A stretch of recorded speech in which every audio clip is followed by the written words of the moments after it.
Hello and welcome to the Plus Dane Podcast. I'm Vicky Anderson from the Plus Dane Comms team, and our podcast is where we showcase our teams, colleagues and projects making a difference to the way we work. For Pride Month, we're taking a look at an organisation we work with as a member of the Houseproud network and sharing this episode with other housing providers. We want our communities to be safe and inclusive places to live, and as part of our work with Houseproud and Rainbow Roofs, Plus Dane has recently signed up to the LGBTQ+ Housing Pledge, a commitment to equality and support for both our customers and colleagues. We're already making great progress in meeting the pledge requirements internally through the work of our colleague inclusion network Plus Together and our EDI training. The next step is to increase our customer engagement, including reaching out to and encouraging LGBTQ+ customers to join our residents' communication group, as well as developing connections with external organisations. So for this episode of the podcast, I spoke with Jed McLoughlin and Kevin O'Neill from Rainbow Roofs to find out more about what they do. You'll hear Jed's voice first. So basically, what's Rainbow Roofs? Well, we're a multi-agency group, customer-led, and we represent all members of the LGBTQIA+ community who live in social housing across the north of England. And basically, we're there to create a safe space for all LGBTQIA+ social housing tenants, and provide a platform for the tenants to ensure that housing providers meet their responsibilities. I got an invite from Houseproud, and Houseproud are staff of who work in social housing, who are part of the LGBT+ community and their supporters. And the Houseproud North groups decided they wanted to set up a residents group and asked if any residents would be interested in joining. I thought, why not? Let's have a look. And it started from there. And we get to have different views and different impetus really comes through from having different members of different communities involved. It's hard work, but being committed to people's rights and getting information out there for people. So we try to cover the areas and get out as much information as we can. We have to try and liaise, don't we, between the tenant members and the actual staff themselves. That's our biggest role, isn't it, really, Kevin, in the group? Sure. And it's not all about sort of complaints. Everyone seems to think, if you're running a tenants group, that it's about complaints. It's not. There's a lot of positive things that happen and a lot of information we can pass through, and sort of raising issues that are probably from a slightly different angle to the normal things. But one of the things that we've raised and has gone right the way through the group is to look at things like succession rights for non-married same-sex couples. I came across somebody that had a terrible experience with it. And it's just raising issues that are slightly off the normal day-to-day, antisocial behaviour, transphobia, all the things that go along with what people think are problems. But there are also positive things as well that we can, to raise an issue and make people think about things. To add to the example that Kevin gave there, we had a former member who came to us and they've been suffering some really horrific homophobic abuse. They'd been to court in the past and it had happened again, it had flared up, and they hadn't really got any satisfaction from it. And it had happened a third time in 2 years. So they came to me and said, is there anything you can actually do in Rainbow Roofs? I don't want to speak to my housing provider because I've got nowhere. I don't want to speak to the police because that just makes it worse. Could you actually have a word with them? So I got in touch with the customer engagement team from the housing providers, and they said, absolutely, yeah. One of us will come and sit in on the meeting with ASB to make sure that you're supported. And they do. They're in a much better place now. And that wouldn't have happened without Rainbow Roofs. And we always say that we're like breaking down the first wall, because quite often people in the LGBTQIA+ community do suffer from a lack of, they feel that they're not going to be understood when they speak to their housing providers. So they want to come through us, and that's absolutely fine. So we've got 32 housing providers in Houseproud North. So we've got quite a pool to choose from there. It's taken us a long time to get here, hasn't it? But I think we're at the place now where we actually are quite comfortable with what we do. So in terms of the last 5 years of you existing, how do you think it's sort of changed in terms of housing providers listening to customers, wanting that customer voice? It does seem like a little bit of a different landscape over time. It varies, and I will raise this. Different priorities changed. Different groups have. Some people have really active teams working through involvement. Sometimes personnel changes. Sometimes they leave, and then different things come along. It's one of the things that we are quite keen on at the moment is continuity of care. The several housing providers, every time we go to a presentation or meeting, staff members say, "Oh, how do we get everybody involved?" And I'm going, well, you have to make it important to them, and they have to feel safe to do it, or you can just signpost them to us. Really, one gets the feeling that housing providers sometimes just want boxes to tick, and I'm quite keen that is not happening. You can provide information and let people help themselves. That's what I was thinking. For a lot of places, they might just want a little badge on their website. They want to tick those boxes. And it is about more than that. It's about doing something meaningful, isn't it? That's the reason for the Houseproud pledge. Initially, I think when it was introduced, it was listed just that. You get the badge and you put it on your emails and it looks good. But now, of course, we found out, didn't we, Kevin, in the last couple of years, there have been housing providers that are saying, oh, yes, we are meeting those requirements, but they're not.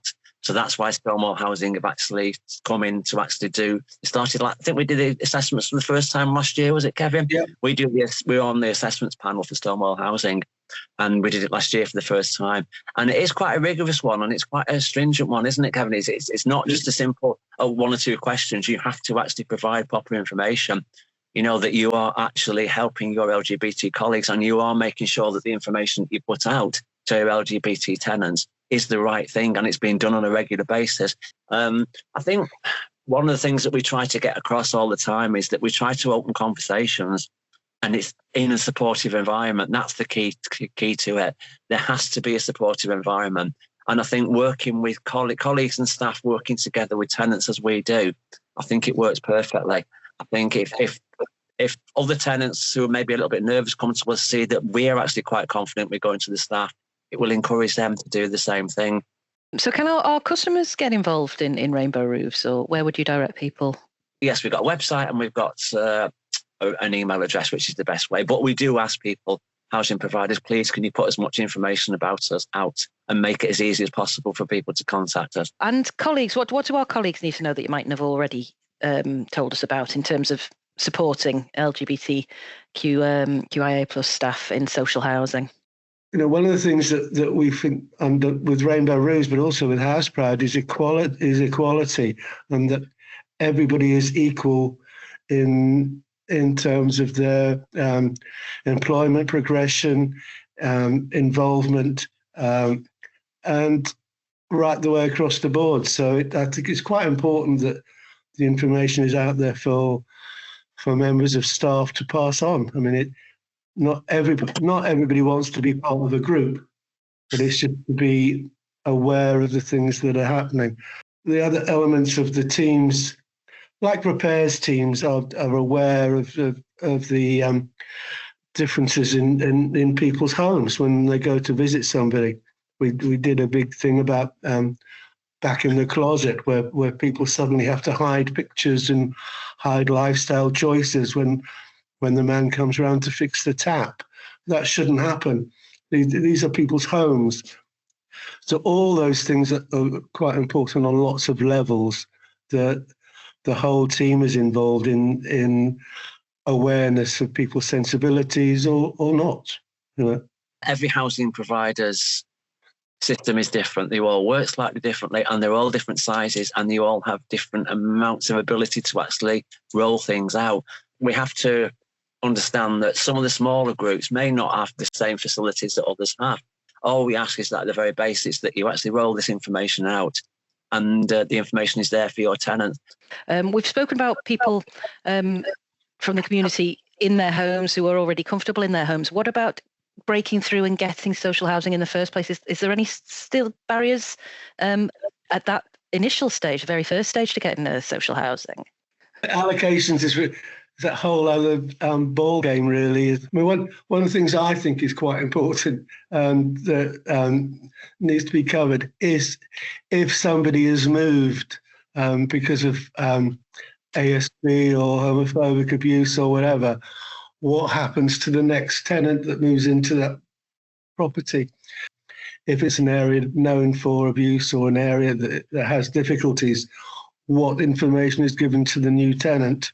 If somebody has been homeless and they've been maybe sofa-surfing or they've been thrown out by their family because they're LGBTQIA+, especially younger people, I would always say, what support have you got in place as a housing provider for somebody who is homeless and LGBT, who may have suffered abuse because they're LGBTQIA+, to make sure that they are not going to suffer abuse, like Kevin said, from neighbours, from ASB, from people when they move into the new property. Housing is vital. I mean, I'm passionate about the fact that everyone deserves a shell. We like a shell around us, a front door to close and somewhere to feel safe and secure. And I think that's a basic human right. And in a society like ours, it should be available to everybody and for people to treat them properly as well. And, I think social housing is an ideal way to deal with that. And it's to be encouraged. I mean, we talked about stigma and we talked about lots of things. It's to be celebrated, and the fact that, we are providing decent homes for people. And, through portrayal in the media, portrayal in everywhere, that if you watch a crime series, if there's a drug den, it's in a council block. They're rubbish people. And so it's the whole thing is really important that we praise social housing and what it can do and how it can help people establish themselves. For me, social housing is the core of the community. They're the centre of everything. Yeah, well, it sounds like you're doing fantastic work providing a customer voice and a customer perspective that it's really important for providers to listen to. So on that note, our last question was, what your proudest moment connected to Rainbow Roofs? Is there anything you can think of that fits the bill? I think the first year I got involved in the Manchester Pride March was great. We had a float, we had a parade, marching through Manchester under a Houseproud and Rainbow Roofs banner was great. And we won an award for the best float. It's just a great feeling of support of what we do.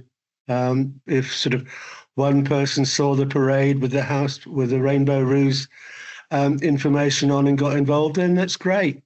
Everyone would expect me and Kevin to actually have our proudest moment when we won the awards last year, because we picked up 2 awards last year. Stop at Homes do Star Awards every year. And we were nominated and we won like an individual award, but we were really proud to win a group award for diversity and inclusion. So it should be that actually, but it's not about awards. That's just a nice thing that goes on top of it, I think. My proudest one will probably be the Housing 23 conference, the CAH conference we did 2 years ago. I thought we put together a really fabulous presentation that day. Although getting on stage at Stockport Pride last year was quite good as well. We're doing it again this year. Rainbow Roofs should be joyous and actually achieving things rather than just being about complaints department, which we're not. Many people, many residents are happy where they are, which is great. But as Kevin said, we are here. We're not just for complaints, and we're not just here to talk about the same things we talk about all the time. It doesn't have to be serious. We can meet up. We can have a laugh and a joke sometimes, and that's what we do. It gives us like an empowerment, a sense of belonging, actually just being part of a group. And it leads to better mental health as well. I think that's a key aspect as well, and that in turn helps the local NHS. So it all comes around, that goes around, doesn't it?